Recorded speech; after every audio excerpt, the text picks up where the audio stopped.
Could you please briefly introduce yourself? I'm Peter Cook, I'm English, I'm just turned 80, I'm an architect, and I have been involved in architecture since the age of 16, when I first went as a student in Bournemouth, and then I went to the AA in London, became the head of the school in University College London, the Bartlett, and I spent a lot of time making that into a famous school. I started really building in my 50s. Before that I was known for drawings and weird schemes and a certain amount of writing and so on.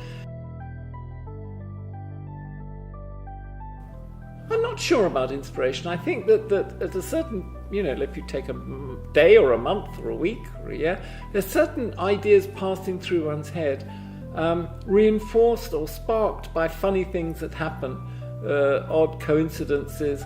And I think there are certainly ideas or preoccupations that are in the air at a certain period of time. But eccentricity, I think, is a very interesting aspect of the whole business.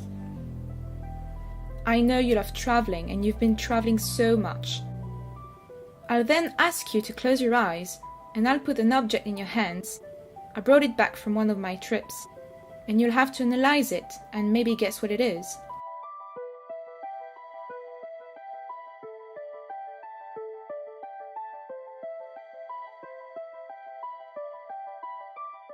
I would say it's a beaked figure, but with a kind of...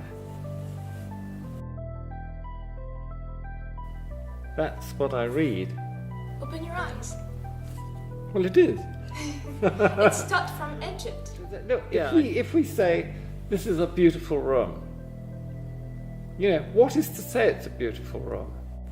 Do we like the edges? Do we like the fact that somebody has delicately used the glass? Or is it to do with the scale? Not partly to do with scale, partly to do with remembered rules of elegance. Elegant things are clean and have fine edges. You and I come from different places, different generations, but we have sufficient common culture to immediately know what we mean when we say it's a very elegant room. Then in detail we can say it's been done over by an interior designer, blah, blah, blah, blah, and the French like shiny things and blah, blah, blah, blah, blah. But basically we know what we mean by architecture. And if we do, then the first thing you want to do is to dismantle it. As a conclusion, briefly define your creative process. Well, I'm not theoretical. It's semi-linear. It's semi-messy. It's an ability to codify the messy sufficiently not to inhibit the creative part of the messy. But it's not academic. I don't take notes. I don't go in libraries and read. I don't know any philosophers. I'm not interested in other people's ideas in the sense of following their dictum. Thank you so much for this time together. Thanks for sharing.